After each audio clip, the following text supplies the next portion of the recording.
이 시간 하나님께서 우리에게 주시는 말씀은 신약 성경 마태복음 16장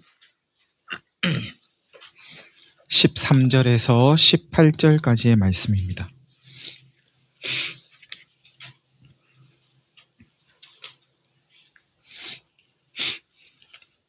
마태복음 16장 13절에서 18절까지의 말씀입니다.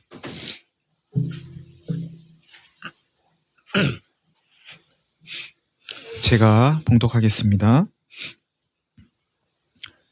예수께서 빌립보 가이사랴 지방에 이르러 제자들에게 물어 이르시되 사람들이 인자를 누구라 하느냐? 이르되 더러는 세례 요한, 더러는 엘리야, 어떤 이는 예레미야나 선지자 중에 하나라 하나이다. 이르시되 너희는 나를 누구라 하느냐? 시몬 베드로가 대답하여 이르되 주는 그리스도시요 살아계신 하나님의 아들이시니이다. 예수께서 대답하여 이르시되 바요나 시몬아, 내가 복이 있도다. 이를 내게 알게 한 이는 혈육이 아니요 하늘에 계신 내 아버지시니라. 또 내가 내게 이르노니 너는 베드로라. 내가 이 반석 위에 내 교회를 세우리니 음부의 권세가 이기지 못하리라. 아멘.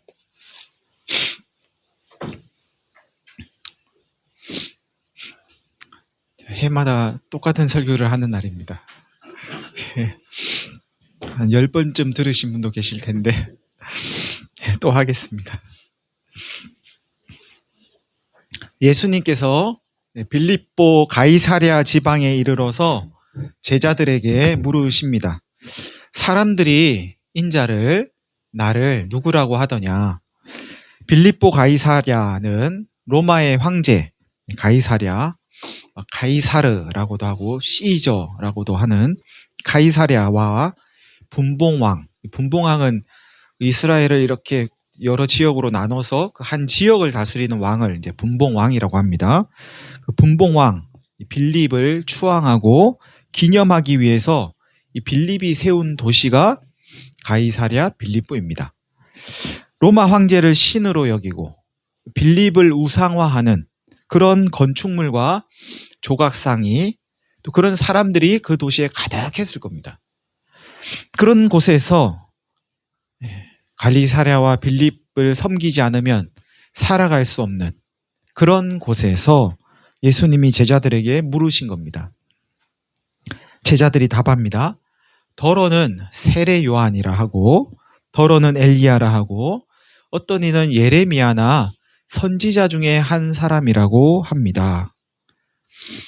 세례 요한, 엘리야, 예레미야 다 이스라엘에서 유명한 선지자들이고 사람들입니다. 그렇다면 너희는 나를 누구라고 하느냐? 시몬 베드로가 대답합니다. 주는, 당신은 그리스도시고 살아계신 하나님의 아들이십니다. 로마 황제가 신이 아니고 빌립이 구원자가 아니라 예수님, 바로 당신이 우리의 구원자이십니다. 우리를 살리는 것은 가이사랴와 빌립이 아니고 당신이십니다. 예수님은 당신은 단순한 선지자 중 한 명이 아니고 우리의 구원자이십니다. 하나님의 아들이십니다. 하는 고백입니다. 지나가는 사람이 이 베드로의 고백을 들었다면 경찰에 신고했을지도 모르죠. 예수님이 대답하십니다. 바요나 시모나. 바요나는 요나의 아들이라는 뜻입니다. 바요나 시모나. 요나의 아들 시모나, 네가 복이 있다. 이것을 너에게 알게 한 이는 혈육이 아니고 너희 부모나 친척이나 조상이나 그런 혈육이 너에게 이것을 알게 해준 게 아니고 하늘에 계신 내 아버지께서 너에게 이것을 깨닫게 해주신 거구나. 너는 베드로다. 너는 바위다. 이런 말입니다. 베드로는 바위입니다. 너는 바위다. 내가 이 반석 위에, 바위가 모여 있으면 그게 반석이에요. 바위 이런 반석입니다. 내가 이 반석 위에 내 교회를 세우리니 음부의 권세가 이기지 못할 것이다. 예수님께서 너는 베드로야 이렇게 한 것은 베드로의 이름을 지금 부른 게 아니고 너는 반석이야 이렇게 이야기하신 거예요. 너는 반석이야. 너는 바위야 이렇게 이야기하신 겁니다. 이렇게 이제 그 바위가 많이 모여 있는 그 반석 위에 예수님이 교회를 세우겠다 이렇게 말씀하십니다. 다시 말하면 예수님을 주와 그리스도로 하나님의 아들로 받아들이는 그 한 사람 한 사람을 예수님이 바위로 취하시고 그 바위들이 모여 있는 그곳이 반석이 되게 해서 그 위에 예수님의 교회를 세우겠다는 뜻입니다. 예수님을 주와 그리스도로 믿는 사람들 위에 교회를 세우겠다는 말씀인 겁니다. 여러분, 예수님의 교회는 예수님이 세우십니다. 눈에 보이는 것들이, 물질이, 어떤 체제가, 어떤 사람이 구원자가 아니고 예수님을 주와 그리스도로 하나님의 아들로 믿는 그 사람들을 통해서 예수님이 예수님의 교회를 세우십니다. 예수님이 세우시는 교회는 건물이 아니고 예수님을 주와 그리스도로 하나님의 아들로 받아들이는 사람들의 모임입니다. 그렇게 예수님을 주와 그리스도로 하나님의 아들로 믿는 사람들이 예수님의 교회, 더 교회다운 교회가 세워지기를 바라는 가운데 우리 더 교회가 시작되었습니다. 오늘 본문과 성경을 근거로 더 교회다운 교회는 어떤 교회일까 하는 것을 이제 다음과 같이 정리했습니다. 첫 번째는 신앙 고백이 분명한 교회가 더 교회다운 교회라는 겁니다. 신앙 고백이라는 건 이제 고백하면은 이렇게 말로 하는 거라고 생각할 수 있는데 저희가 이야기하려고 하는 건 말로만 하는 게 아니고 마음으로부터 우러나와서 삶으로까지 이어지는 그런 고백을 이야기합니다.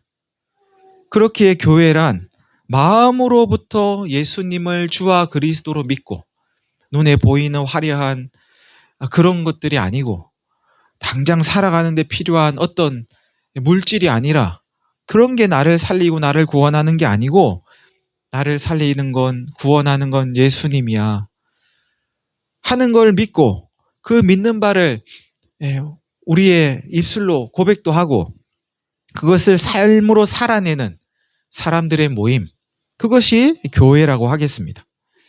그런 고백이 분명한 사람들이 모여있는 교회, 그 교회가 더 교회다운 교회라는 겁니다. 둘째는 건물이 아니고 예수님을 주와 그리스도로 믿는 그 사람 한 사람을 하나님이 거하시는 성전으로 여기는 교회, 그런 교회가 더 교회다운 교회라는 겁니다. 성전에 대한 기원은 이스라엘이 출애굽해서 광야 생활을 하던 때까지 거슬러 올라갑니다. 하나님께서는 광야 생활을 시작한 이스라엘에게 성막을 지으라고 하십니다. 성막은 뜰, 성소, 지성소 이렇게 나뉘어져 있는데 이 지성소 안에 법궤를 두었습니다. 하나님의 계명을 그 안에 이제 계명이 담긴 돌판을 법궤 속에 넣고 그 법궤의 뚜껑을 이렇게 덮는데 그 뚜껑을 속죄소라고 합니다. 그 속죄소 양 끝에는 두 천사가 이렇게 날개를 펼치고 서로 마주보고 있는데 그럼 요 가운데 이제 공간이 하나 생겨요. 그 공간을 시은좌, 은혜를 베푸시는 자리, 시은좌라고 불렀습니다. 요 시은좌가 바로 하나님이 임재하시는 장소라고 여겼던 겁니다. 성막을 봉헌할 때 성막 위에는 구름이 가득했고 이스라엘은 그 구름을 따라서 이제 이동을 합니다. 구름이 이렇게 내려오면 멈췄다가 구름이 다시 이렇게 올라가서 구름이 이렇게 이동하면 그 구름 따라갔어요. 뭐 이 광야에 길도 없어요. 어디가 어딘지도 몰라요. 근데 이거 구름 따라가는 거예요. 이 구름은 이 성막에 하나님이 임재하셨음을 알리는 일종의 상징이었습니다. 여기서 중요한 건 이제 성막이 이렇게 이동한다는 겁니다. 한 곳에 가만히 있지 않고, 즉 하나님은 고정된 어떤 한 장소에 머물러 계신 게 아니고 이 성막과 함께 움직이면서 하나님은 어디에나 계실 수 있는 분이라는 것을 이 성막은 가르쳐 줍니다. 그런데 솔로몬이 성전을 지으면서 하나님이 마치 한 곳에 갇혀 계신 분처럼 되었습니다. 정작 솔로몬은 하나님을 자신이 지은 이 성전 안에 갇혀 계신 분으로 여기지 않았습니다. 그래서 솔로몬이 이런 이야기를 해요. 하늘과 하늘들의 하늘이라도 주를 용납하지 못하겠거든. 하물며 내가 건축한 이 성전에 하나님이 머물러 계시겠습니까? 사람들이 그런데 하나님을 이 성전에 갇혀 계신 분처럼 만들어버렸고 건물이 하나님에 대한 신앙을 왜곡시키는 온상이 되었습니다. 그래서 이 건물에만 들어가면 하나님 만날 수 있고 이 건물 안에서는 뭔가 거룩한 행동을 해야 되고 이 건물 밖에 나오면 하나님이 안 계신 것 같고 그렇게 되었다는 거죠.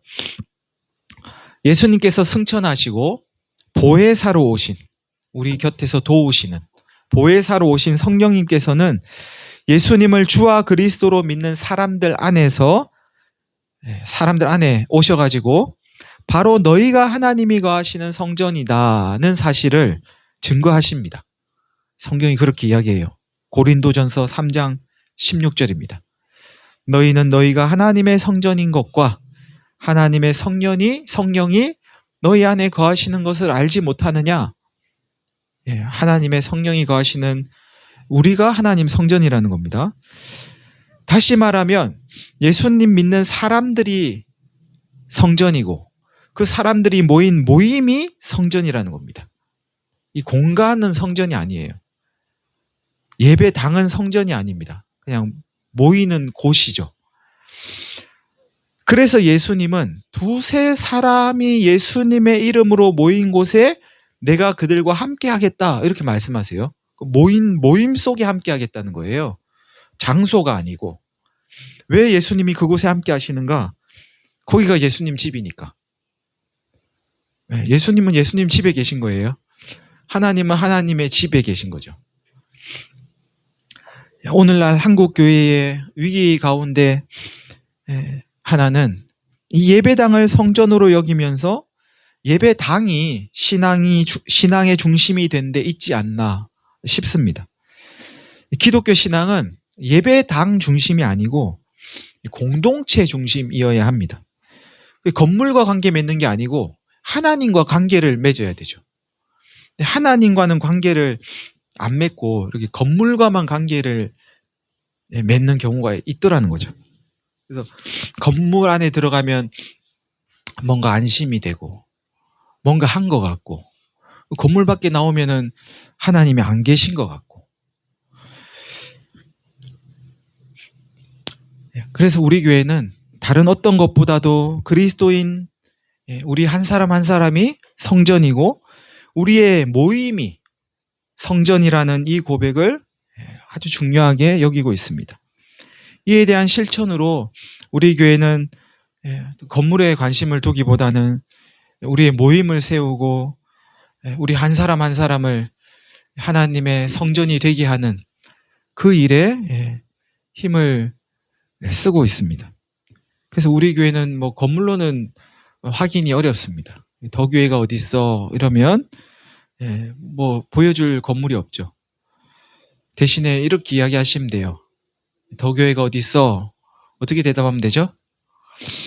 제가 더 교회입니다. 여기 있어요, 더 교회. 이렇게 대답하시면 돼요. 저예요, 저. 여러분, 하나님의 성전된 여러분 한 분 한 분이 더 교회이고 우리의 모임이 더 교회라는 사실을 잊지 마시기를 바랍니다.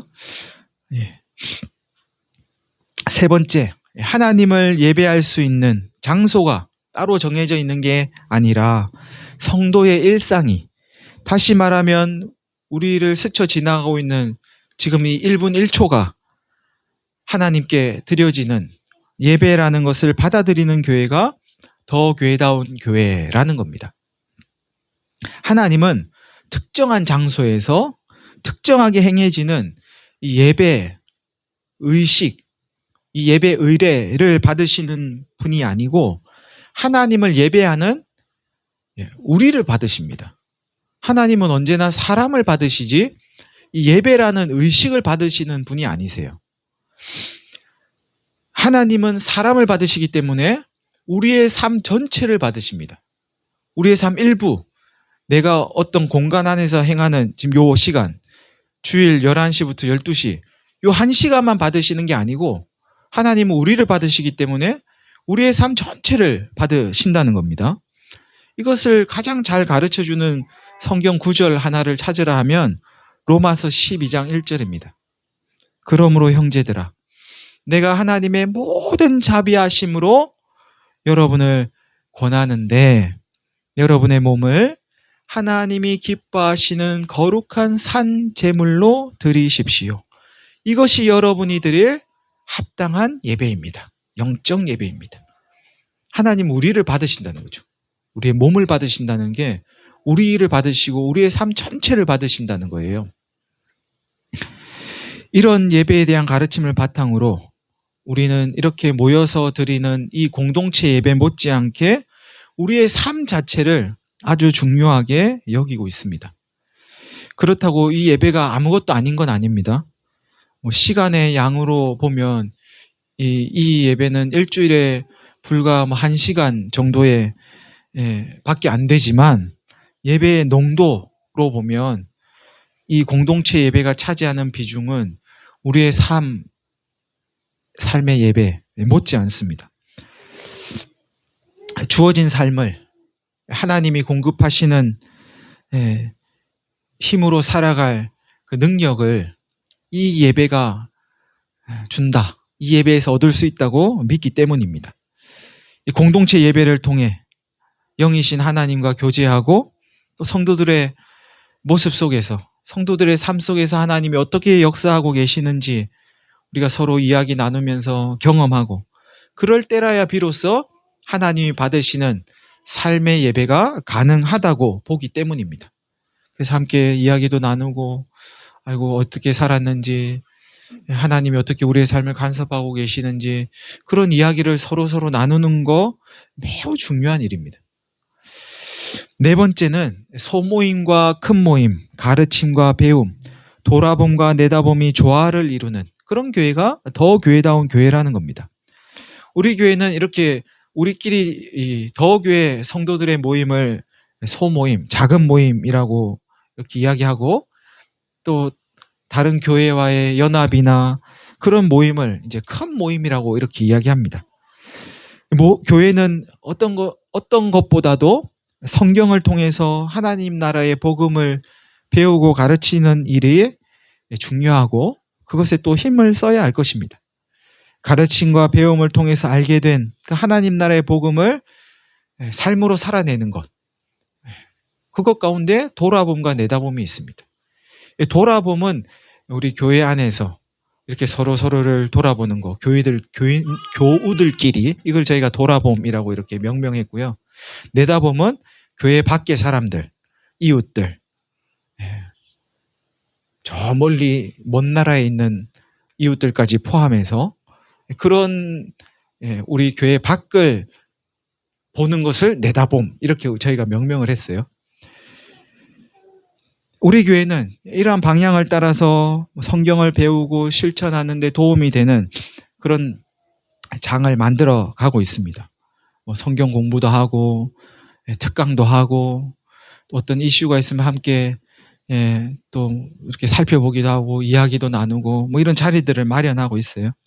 교회 안팎을 또 돌아보기 위해서 이렇게 후원도 하고 여러 가지로 이렇게 힘을 쓰고 있습니다. 다섯째는 하나님과는 수직관계, 성도들 간에는 수평관계, 삶의 터전인 세상을 향하는 원심력, 세상을 향하지만 교회의 공동체를 우리 삶의 기반으로 삼는 그런 구심력을 가진 교회가 더 교회다운 교회라는 겁니다. 신앙은 1대1 관계입니다. 하나님과. 누가 뭐라 해도 하나님과 나와의 1대1 관계입니다. 우리 각자는 그리스도의 몸을 이루고 있는 지체로서 직분이나 역할에 따른 우열 없이 다 평등합니다. 누가 더 높고 낮고 뭐 그런 거 없습니다. 성도의 삶은 교회 밖 일상을 향하고 있지만 성도의 믿음을 지탱하는 힘은 교회 공동체 안에 있다고 믿습니다. 우리 교회가 교회의 모든 구성원이 교회 운영의 주체가 되는 것을 지향하면서 운영위원회를 만들고 가능한 모든 일은 다 자발적으로 하게 하고 목회와 재정을 분리하고 헌금 봉투에 이름을 쓰지 않는 것, 뭐 이런 것들도 우리 교회가 더 교회다운 교회를 지향하면서 하고 있는 일종의 몸부림이라고 할 것입니다. 이렇게 더 교회다운 교회를 정의하고 이런 교회가 더 교회다운 교회입니다. 이렇게 정의하고 다음과 같이 우리 교회의 사명과 가치를 또 정리를 했습니다. 더 교회의 사명은 교회의 근원, 곧 성경으로 돌아가 하나님의 말씀과 교회의 순수성을 회복하고 주어진 일상을 하나님 앞에서 살아가는 더 교회다운 교회를 이루어가는 것입니다. 회복, 일상, 함께라는 가치를 지향하는 더 교회는 하나님의 복음으로 하나님, 이웃, 자연과의 관계를 회복하고 우리의 주와 그리스도가 되시는 예수님을 쫓아야 할 삶의 자리가 우리의 일상임을 기억하며 서로를 격려하고 위로하는 가운데 모든 지체가 함께 공동체를 이루어가고 있습니다. 여러분, 교회 생활이 신앙의 전부가 아닙니다. 우리의 일상이 하나님께서 받으시는 신앙의 삶이어야 합니다.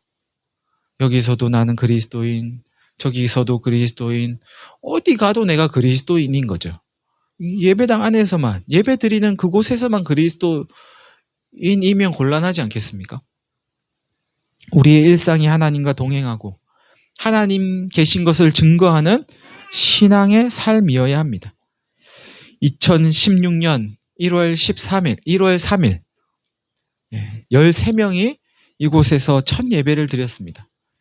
가슴 벅차고 떨리고 감격스러웠습니다. 어느덧 10년이 지났네요. 꿈꾸는 것 같고 그저 감사한 것밖에 없습니다. 여기까지 도우신 하나님께 감사드리고 또 이 길을 함께 걸어오신 여러분들에게도 진심으로 감사드립니다. 이 모양 저 모양 힘든 일이 많으셨을 텐데 그죠? 참 감사합니다. 사랑하는 성도 여러분, 2026년 한 해도 하나님의 성전된 저와 여러분이 서로 위로하고 서로 격려하고 서로 용납하면서 더 교회다운 교회로 세워지고 하나님을 믿는 믿음이 더욱 깊어지시기를 간절히 소원합니다. 이제 성찬식을 하겠습니다.